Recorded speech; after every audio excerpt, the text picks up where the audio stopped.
Welcome to a first ride review. This time I'm riding a bike I actually rode 2 or 3 years ago. So it's sort of a first ride review, but I have ridden this machine a few years ago, but it's been updated and changed a little bit since I last rode it. So I'm still going to call this a first ride review. This is the 2022 Honda CB1000R Black Edition. Now this is based on the old 2006 to 2007 Fireblade engine, so that's the same engine more or less as what I had in my Beastie project. So that's a proven unit, a bit like the GSX-R with its its K5 engine. This bike has got the ex Honda superbike engine in it, retuned obviously. A few changes happened in all that time, but that's a really lovely power plant. Single-sided swinging arm. On the Black Edition you've got things like the full black exhaust, you've got diamond coated fork stanchions, so everything's black. It's a really lovely looking machine. Little fly screen, all the rest of it, etc. So we're going to go out for a first ride. I've got this bike for about a month actually. I've got this bike for about 3 weeks, almost 4 weeks. So I'm going to do a first ride today, and then we're going to follow up with another video on how I'm getting on with this machine, because this is be almost like a bit of a long-term test really. So I'm going to take this out in different conditions, blah blah blah. But if that sounds of interest, grab yourself a cup of tea and Chopsy, roll the intro.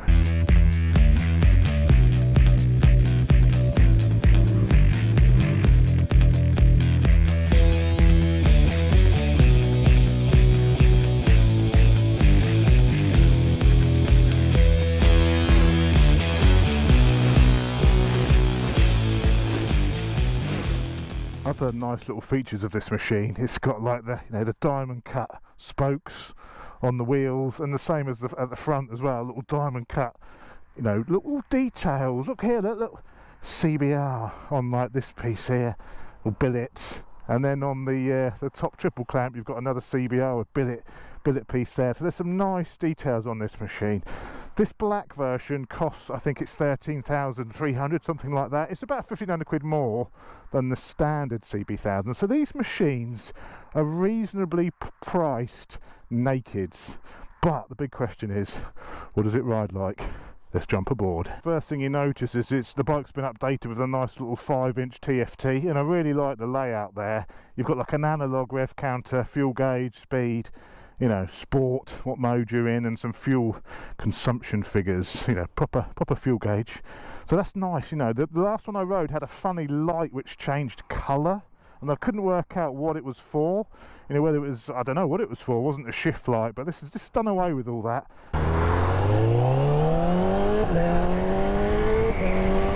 A nice amount of grunt. Obviously this motor made about 175 horsepower when it was in the Fireblade. It makes 143 horsepower in this, so it's obviously detuned or retuned, let's call it, retuned for more grunt. I think it's also got self-cancelling indicators as well. Let's just test that a moment longer. Yeah, self-cancelling indicators. One of the standout features with the new Fireblade was how smooth that engine was, and this is the same. It's very smooth. Quick shifter and blipper is like butter.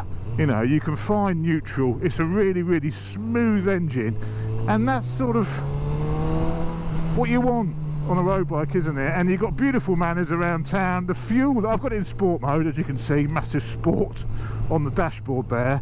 And the fueling, even in sport, it's nice and soft. It's not, there's no issues with snatchiness. Everything is just really nice and easy to use. The ergonomics on the bike is really comfortable. I'm 6'2", 20 stone, and it's comfortable. The bars are at a really nice height for me. The seat feels a little bit low. My only slight criticism would be the pegs feel high or the seat feels low. I think it's the seat feels low because it's quite a tight position on your legs. For a naked, it's quite a tight one. It's sort of a similar leg position to like the Tuono, quite an aggressive naked position. I've got a little bit of weight on my arm, so it's There's an aggressive naked and there's a really comfortable naked. I say this was in the middle. I'm not sat completely bolt upright. I've got a little bit of weight over the front. It's a nice position. It's a really nice position, but I just think the seat feels a bit low, so my legs feel a little bit cramped, and I'm 6'2". But you know, if you're a bit shorter you may not notice that. But I fancy the foot pegs are moderately high for a comfortable naked machine. Right, let's give it a little bit in the corners. This could be the only bit of dry road we get. One thing I'm noticing is the suspension.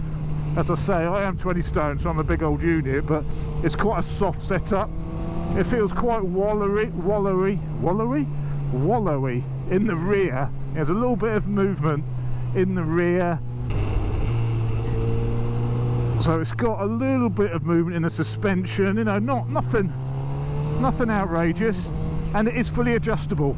So it could be, what I'll do, I'll wind a little bit more preload into it to firm it up a little bit, because it does feel a little bit soft. I mean, it feels really comfortable. I mean, it's just absorbing all of the bumps. I think the suspension, even I can play with it, but I don't think it will make a huge difference. I think it's just one of those setups which is set up to be comfortable and smooth, you know, and just glide over the tarmac. I can still feel the texture of the road, but I can see it's just a little bit wallowy, a little bit bouncy. I'll try a bit more preload in it for the next ride, and I'll report back and see what it's like. But first impressions is it's set for comfort rather than performance.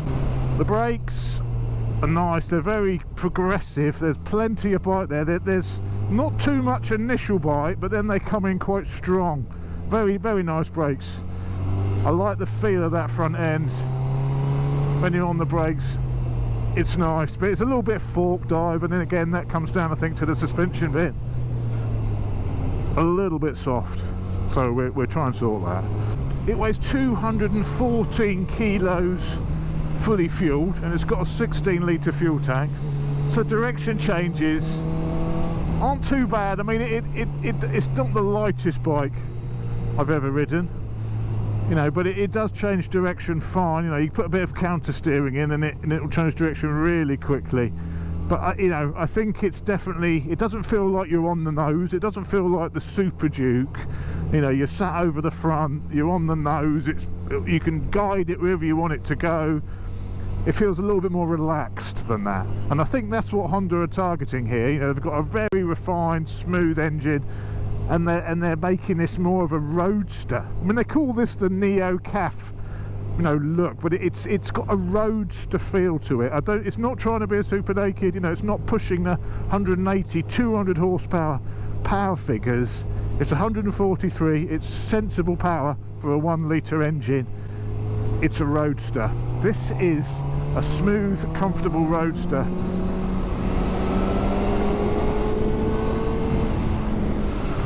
Such a smooth engine, such a smooth ride. You know, it's just a lovely place to be honest.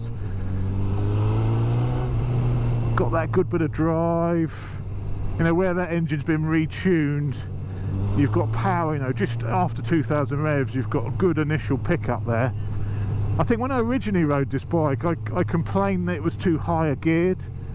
I complained that, you know, Honda tend to do this quite a lot. They sort of gear their bikes up and make them quite tall on the gearing. It feels like they've addressed that. Oh! Yeah, it feels like they've addressed that. I think this has been re-geared since that initial version I tried. It definitely feels punchy enough, this.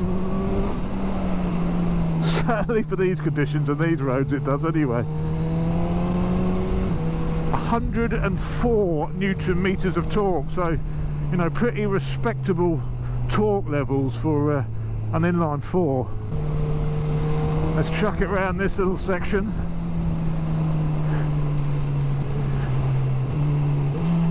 That blipper's nice.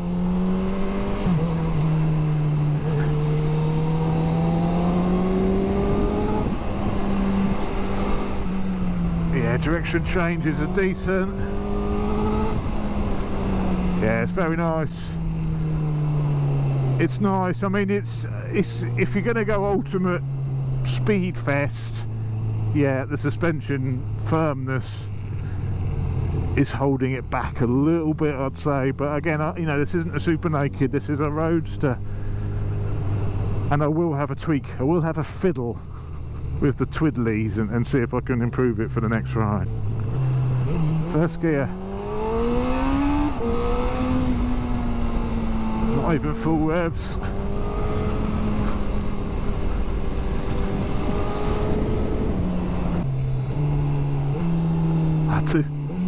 Oh, I do like that blipper and quick shifter. That's really nice, really smooth. Right, let's have it. It's a little bit wet, so let's go a little bit easy. Yeah, we can't do too much here. Evening.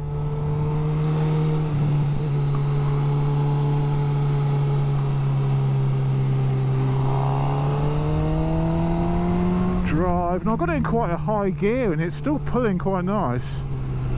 But yeah, it's a bit too wet to do anything, but I could tell it's, you know, it's a roadster, it's not a full-on sports naked. This, because of that suspension's a bit softer, but I'll have a play with that, might be able to improve it.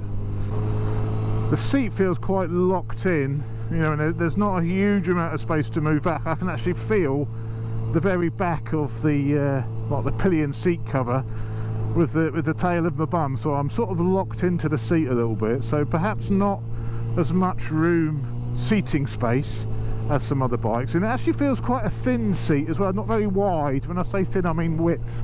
You know, it's not a particularly wide seat. When you've got a bum as big as mine, you know, I'm using all of this seat and I need a bit more. I'm hanging over the seat a little bit, so the seat's not massive. So perhaps, you know, it's not the best bike for a taller rider, because, or a bigger rider, because of that slightly small seat and the leg position. You know, I think it may suit us a shorter rider, a smaller rider, slightly better maybe. It's not the most comfortable naked I've ridden for a taller guy. Slightly faster corner, swing out the seat a little bit.